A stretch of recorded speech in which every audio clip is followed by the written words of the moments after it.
Hey guys, Michael here. I hope that you're all doing well today. This video is going to be another one of these gaming philosophy discussions where I'm going to be asking for your guys' input as well as sharing my own thoughts. But anyway, I know that that is not going to appeal to everyone, so I just want to let everybody know what this video is going to be all about before we get into it and save you some time and trouble if that's not something that interests you. But anyway, the way I want to begin this video today is, first of all, I think it's important to give a disclaimer. I am not here to tell anyone the right way and the wrong way to play games. By all means, you enjoy games the way that you feel best. And so I'm going to share my own perspective on this, but I don't want this to be seen as passing judgment on people who play games differently. I hope that makes sense. But I do encourage you to leave your own thoughts in the comments section because I think this could be a really interesting discussion. So I'm going to start out by talking about my campaigns and sort of this weird thing that happens to me in my campaigns, which is when I start playing a campaign, I actually have kind of gotten to the point where I look forward to the first major defeat.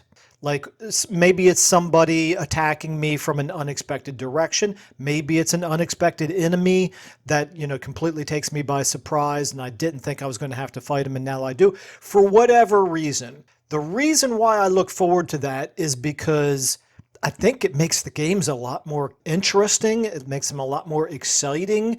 And conversely, winning battle after battle after battle and not really ever feeling that that stress of possible defeat in the campaign makes the campaigns a lot more boring, quite frankly. So obviously we don't try to lose. We always want to win. We don't want to play stupidly. We don't want to play really cavalierly and get ourselves into trouble. But when it does happen, when something turns your campaign around and you suffer the defeat, that's what leads, in my experience, to your really memorable campaigns, your really memorable moments in these games. Okay, so that's sort of just a forward to what I want to talk about. There's really two main points that I want to talk about here. So what are the two main reasons why losing is important? At least these are the things that I came up with. Also, let me know if you can think of anything of your own and want to add that to the comments as well. So the first thing is that losing is a natural consequence of testing your own limits. And I think testing your own limits is a good thing to do when you're playing a competitive game.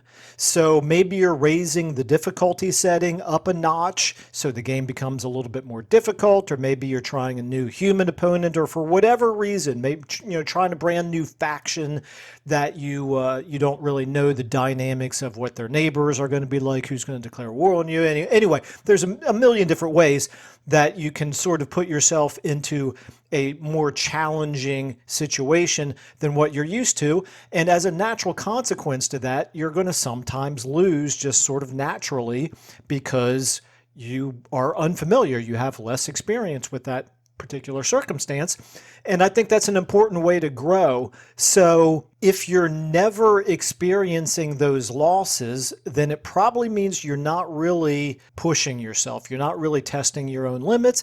And that means you're probably not really growing and getting better as a player as quickly as you could, or maybe even not at all. It's always a good idea to find out what your own capabilities are, and you may surprise yourself more often than not, but also it's just naturally going to come with some defeats. And so for the second thing is that we really cannot truly appreciate winning if we don't experience losing. And I'm going to talk about a non-video game related experience that I had, because this was a formative experience for me and it made me better understand what I'm trying to convey here. So when I was younger, I played in two different volleyball leagues. And in the first volleyball league, my team was fairly mid, let's say.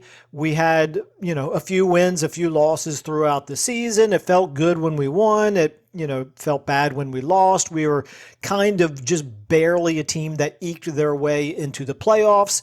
And then in the first round of the playoffs, we had to play against a team that was seeded higher than we were, that was expected to win. And we ended up pulling out the win ourselves. And that felt so good to have won in the playoffs when it was really kind of unexpected. And, we played really well. We played a little bit over our heads. It just gave us this dopamine rush, basically, where we could feel really good about our win. We ended up losing in the next round of the playoffs, but it was, it was disappointing a little bit, but overall we felt like our playoffs had been pretty successful because we overachieved. The following volleyball league that I played in, I played on a team that was so good that we just dominated every opponent that we played against. We not only never lost a match, we actually never lost a set the entire season. We went into the playoffs and the same thing happened. We just steamrolled our way through the playoffs. We ended up winning the championship and it was very ho-hum. I mean, it's better to win than to lose, I guess, but I didn't get that same experience out of winning the championship with that team that was expected to win than as much of a dopamine hit as I got from the team that ended up losing in the playoffs but had overachieved along the way. So that was a formative experience, like I said, for me, where I realized how important it is to really be able to appreciate the winning requires a little bit of losing along the way.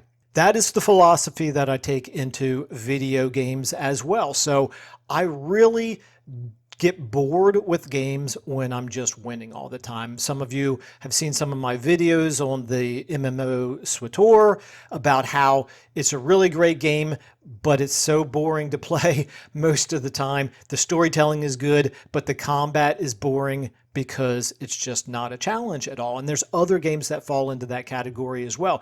If you're just not experiencing any challenge along the way, you just get bored because you're depriving yourself of those dopamine hits. When it comes to writing, as many of you know, I'm a writer. I have 4 books out. You should check them out. They're all really, really good. I'm very, very proud of them. But anyway, when it comes to writing, when it comes to storytelling, the same thing applies, which is, doesn't matter how interesting your characters are, doesn't matter how interesting the story is in many ways, how creative it is, there has to be conflict. That conflict leads to a sense of drama, and without drama, you just have basically boredom. So when I'm playing a video game, I like having that first defeat that happens in a campaign because it transforms the experience into something where suddenly now it's not going the way that I planned. I have to kind of push myself a little bit to be more creative, to kind of recover from disaster, to, turn a campaign around. And then when that happens, that is what ends up creating the more memorable experiences overall. Anyway, hopefully that makes sense. I could go on, but probably that was enough, I think, to kind of convey what I'm trying to say in terms of why I think it's important to lose both individual battles during a campaign, but also occasionally lose a campaign because, again, number one, that's how we push ourselves to get better. Number two, it makes the excitement factor go up a considerable amount. Anyway, like I said at the very beginning, please let me know your thoughts. Let me know if you disagree. That's fine. I don't have any problem with people disagreeing with me or with each other as long as you do it respectfully. But also let me know what your own thoughts are. Maybe you can kind of take what I said and, introduce your own ideas, or maybe you see it differently, or maybe I didn't do a particularly good job of explaining it, or for whatever reason. Anyway, feel free to share your own thoughts. Do let me know if you're willing to share whether or not you reload after a battle that you lose that you feel like you could have won, or in a campaign if something takes a really bad turn and things go from going really well to looking suddenly bleak. All I would do is I would encourage you to live with the consequences, and you might surprise yourself and you might end up having some really memorable campaigns as you turn things back around and end up winning despite whatever bad things have happened. All right, anyway, going to go ahead and leave it there. But thanks everybody so much for watching and listening, and I will see you all in the next video.